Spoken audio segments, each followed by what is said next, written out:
بسم اللہ الرحمن الرحیم۔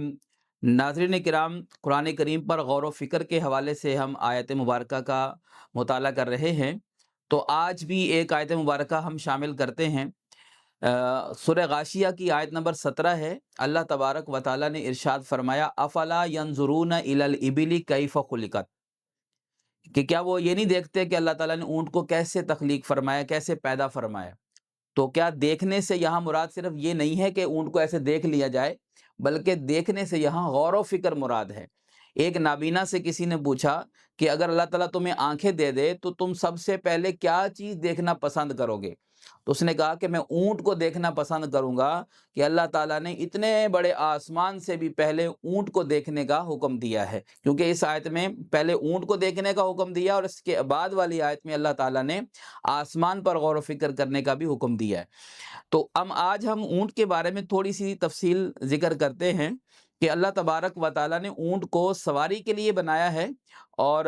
کیونکہ اونٹ نے ریگستان میں، پہاڑی علاقے میں سفر کرنا ہوتا ہے، تو اس میں اللہ تبارک و تعالیٰ نے وہ تمام خصوصیات رکھ دی ہیں جو ایک لمبے سفر میں انسان کو چاہیے ہوتی ہیں، اور سواری میں وہ چیزیں ہونی چاہیے۔ تو آئیے ہم غور کرتے ہیں سب سے پہلے اونٹ کی آنکھوں کے اوپر، کہ اللہ تبارک و تعالیٰ نے اونٹ کی آنکھیں اس طرح بنائی ہیں کہ کیونکہ ریگستان میں عام طور پر ہوائی طوفان ہوتا ہے، مٹی ہوتی ہے، گرد ہوتی ہے، تو اونٹ کی آنکھوں کے اوپر اتنے بڑے بڑے بال ہیں کہ وہ ریت کو اندر نہیں داخل ہونے دیتے۔ اور اس طریقے سے جو کمال کی بات ہے وہ یہ ہے کہ اونٹ کی آنکھوں کے اوپر ایک جلی ہوتی ہے جس سے آر پار نظر آتا ہے۔ جب ریت اور طوفان وغیرہ مٹی آتی ہے تو وہ جلی بخود اونٹ اپنی آنکھوں کے اوپر لگا لیتا ہے، اور اس سے آر پار نظر آ رہا ہوتا ہے لیکن مٹی آنکھوں میں داخل نہیں ہوتی۔ اس طریقے سے جس طرح اونٹ کا اتنا بڑا قد ہے، اس اعتبار سے اگر دیکھا جائے تو اونٹ کے کان بہت چھوٹے ہیں، اس لیے کہ جب ریت کا طوفان ہوتا ہے، مٹی ہوتی ہے، تو اونٹ اپنے کانوں کو جسم کے ساتھ لگا لیتا ہے، بند کر لیتا ہے، جس سے مٹی وغیرہ کانوں میں داخل نہیں ہوتی۔ اونٹ کا ناک بالکل دو سوراخ ہیں، اوپر ابری ہوئی نہیں ہے عام دوسرے جانوروں کی طرح۔ تو جیسے ہی طوفان ہوتا ہے تو اونٹ اپنی ناک بند کر لیتا ہے، جس سے صرف سانس کی روانی ہوتی ہے لیکن مٹی وغیرہ داخل نہیں ہو رہی ہوتی۔ اس طریقے سے ہم اونٹ کے ہونٹوں پر غور کریں تو اونٹ چونکہ خاردار جو درخت ہوتے ہیں، کانٹے دار درختوں کو بھی کھا کے گزارا کر لیتا ہے، تو وہ جب کانٹے دار درخت کھاتا ہے تو اس کے اوپر والے ہونٹ کے درمیان میں کٹ ہوتا ہے، اس کٹ سے وہ جتنے بھی کانٹے کھا رہا ہوتا ہے، جو اس کا معدہ ہضم نہیں کرتا ہے، تو اس کو وہ دوبارہ واپس نکال دیتا ہے۔ اس طریقے سے ہم اونٹ کے پاؤں پر غور کریں تو کیونکہ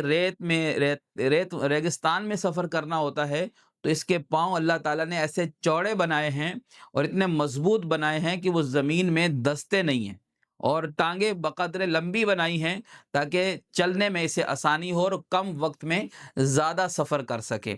تو اونٹ میں اللہ تبارک و تعالیٰ نے یہ خصوصیات رکھی، اور اس طریقے سے اونٹ صرف 2 کلو چارہ کھا لے تو کئی دنوں تک وہ بغیر کھائے پیے سفر کر سکتا ہے۔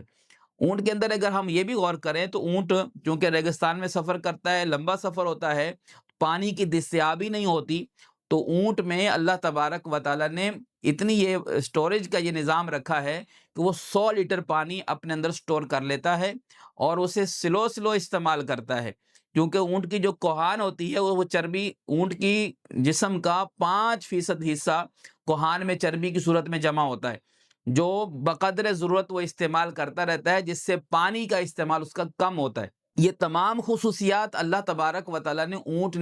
میں اس لیے رکھی ہے کہ اونٹ کیونکہ لمبا سفر کرتا ہے، ریگستان میں بہت ساری چیزوں کی ضرورت ہمیں پڑ جاتی ہے، جس طرح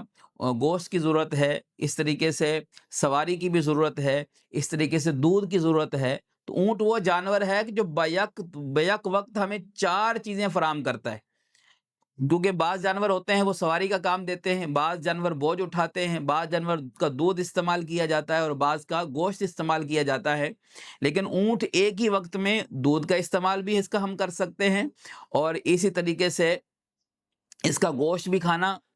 جائز ہے، کھا سکتے ہیں، حلال ہے، اور اسی طریقے سے اس پر سواری بھی کی جا سکتی ہے اور اس پر بوجھ بھی لادا جا سکتا ہے۔ تو ان تمام چیزوں کو ذکر فرمایا، اور اللہ نے سورہ حج میں فرمایا لَکُمْ فِیہا خیر،